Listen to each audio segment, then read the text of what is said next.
देहरादून में आयोजित कार्यक्रम में मुख्यमंत्री ने 289 अफसरों को बांटे नियुक्ति पत्र। मुख्यमंत्री पुष्कर सिंह धामी ने मंगलवार को मुख्य सेवक सदन में आयोजित कार्यक्रम में सम्मिलित राज्य सिविल और प्रवर अधीनस्थ सेवा परीक्षा में चयनित 289 अफसरों को नियुक्ति पत्र प्रदान किए। इन चयनित अभ्यर्थियों की तैनाती 19 विभागों में की जाएगी। इस दौरान धामी ने कहा कि हमारी सरकार ने पिछले 3 साल में 17,500 से अधिक अभ्यर्थियों को सरकारी नौकरी मिल चुकी है। 10 एसडीएम, 10 पुलिस उपाधीक्षक, 18 वित्त अधिकारी, 16 सहायक आयुक्त राज्य का, 3 कारागार अधीक्षक, 11 सहायक संभागीय परिवहन अधिकारी ARTO, 28 खंड विकास अधिकारी, 4 कार्याधिकारी जिला पंचायत, 7 सहायता निबंधन सहकारिता, 4 जिला पूर्ति अधिकारी, 3 संभागीय विपणन अधिकारी, 5 जिला समाज कल्याण अधिकारी, 17 सहायक निदेशक उद्योग, 2 सहायक श्रम आयुक्त, 3 सहायक निदेशक कारखाना, 32 उप शिक्षा अधिकारी, 11 सूचना अधिकारी, 3 सहायक निदेशक मत्स्य, 1 सहायक गन्ना आयुक्त, 19 बाल विकास परियोजना अधिकारी और 28 राज्य कर अधिकारी को नियुक्ति पत्र बांटे। जून आ रहे विमान में बम की सूचना से हड़कंप। दिल्ली, शिकागो एयर इंडिया समेत 7 विमानों को मिली बम की धमकी से हड़कंप मच गया। इनमें अमृतसर से जॉलीग्रांट एयरपोर्ट आ रही एक फ्लाइट भी शामिल रही। फ्लाइट में बम की सूचना मिलने पर आनन फानन में पुलिस, फायर ब्रिगेड समेत अन्य राहत बचाव एजेंसियों से जुड़े अधिकारी और कर्मचारी जॉलीग्रांट एयरपोर्ट पहुंचे। हालांकि फ्लाइट की सघन जांच में किसी तरह का कोई बम नहीं मिला।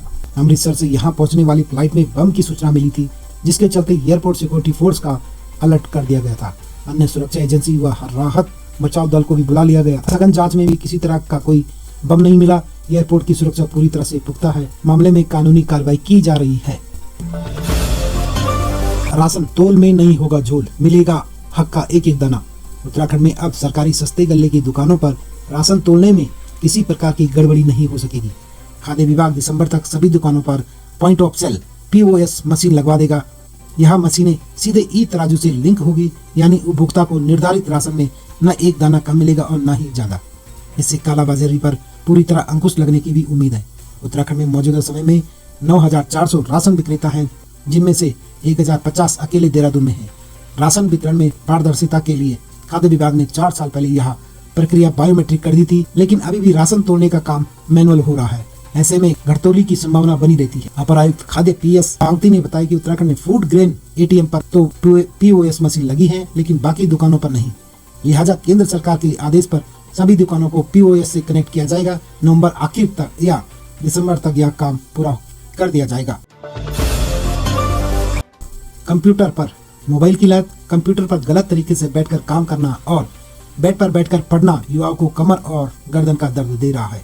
दून मेडिकल कॉलेज के स्पाइन क्लिनिक के साथ दून एवं गांधी अस्पताल के फिजियोथेरेपी सेंटर से चौंकाने वाले तथ्य सामने आए हैं। रीढ़ की हड्डी से जुड़ी समस्याओं को लेकर पहुंचने वालों में से आधे से ज्यादा मरीज युवा हैं, जिनकी उम्र 18 से 35 साल के बीच है। दून की स्पाइन क्लिनिक प्रभारी डॉक्टर विक्रांत चौहान के मुताबिक सप्ताह में 3 दिन क्लिनिक चलता है। एक दिन में औसतन 150 से 200 मरीज आते हैं। उनके यहाँ रीढ़ की हड्डी में टेढ़ापन, कमर गर्दन में दर्द, हाथ और पैरों में सुन्नपन और चलने में असमर्थता वाले मरीज आ रहे हैं। अनियमित दिनचर्या, व्यायाम से दूरी, गलत तरीके से बैठना, ज्यादा वजन, मोबाइल लैपटॉप के ज्यादा प्रयोग से दिक्कतें बढ़ रही हैं। इसमें 50% से ज्यादा मरीज युवा हैं। होटल के खाने में थूकने पर होगी कार्रवाई। प्रदेश में होटलों, ढाबों और अन्य व्यावसायिक संस्थानों में पेय खाद्य पदार्थों में थूकने की घटनाओं पर DGP अभिनव कुमार ने तत्काल कड़ी कार्रवाई करने के निर्देश दिए हैं। यह कदम सोशल मीडिया पर ऐसी घटनाओं के वीडियो वायरल होने के बाद उठाया गया है। इस मुद्दे को लेकर DGP की ओर से सभी जिलों के पुलिस कप्तानों को पत्र भेज दिया गया है। इसके अंतर्गत होटल, रेस्टोरेंट और ढाबों में रसोई में CCTV कैमरे लगाए जाने को प्रेरित करने और संदिग्ध गतिविधियों की निगरानी सुनिश्चित करने के निर्देश दिए गए हैं। साथ ही खाद्य एवं स्वास्थ्य विभाग से जुड़ी एजेंसियों से समन्वय कर नियमित जांच करने को कहा गया, ताकि ऐसी घटनाओं पर पूरी तरह से रोक लगाई जा सके। DGP ने आगे कहा कि यदि किसी धार्मिक, सांप्रदायिक, भाषाई या प्रकृति के अन्य संवेदनशील पहलुओं से जुड़ी ऐसी घटनाएं पाई जाती हैं, तो संबंधित धाराओं के अंतर्गत सख्त कार्रवाई की जाएगी। थूकने जैसी घटनाओं में शामिल पाए जाने पर संबंधित व्यक्ति पर भारतीय दंड संहिता की धारा 274 BNS के तहत मामला दर्ज किया जाएगा और दोषी पाए जाने पर कड़ी सजा दी जाएगी। इसके अलावा जनता में जागरूकता फैलाने के उद्देश्य से स्वास्थ्य एवं खाद्य विभाग, नगर निगम और स्थानीय पंचायतों को मिलकर व्यापक अभियान चलाने का भी निर्णय लिया गया है।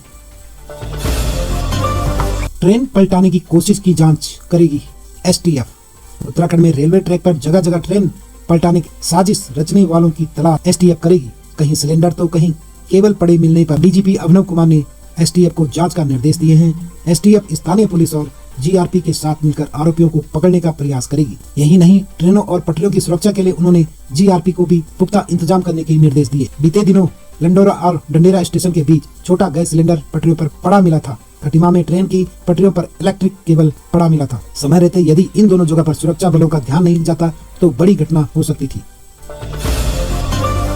10 मेडिकल छात्रों के प्रमाण पत्र फर्जी। MBBS में दाखिला लेने के लिए राज्य के सरकारी मेडिकल कॉलेज में पहुंचे 10 छात्र छात्राओं के प्रमाण पत्र जाली होने का शक है।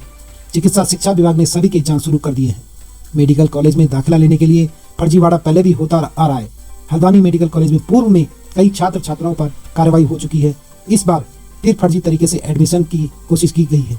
सूत्रों के मुताबिक एक छात्र ने खुद को सामान्य श्रेणी का दर्शाया, प्रवेश नहीं होने पर EWS का प्रमाण पत्र पेश कर दिया। उससे भी काम नहीं चलने पर SC का प्रमाण पत्र लेकर एडमिशन के लिए आ गया।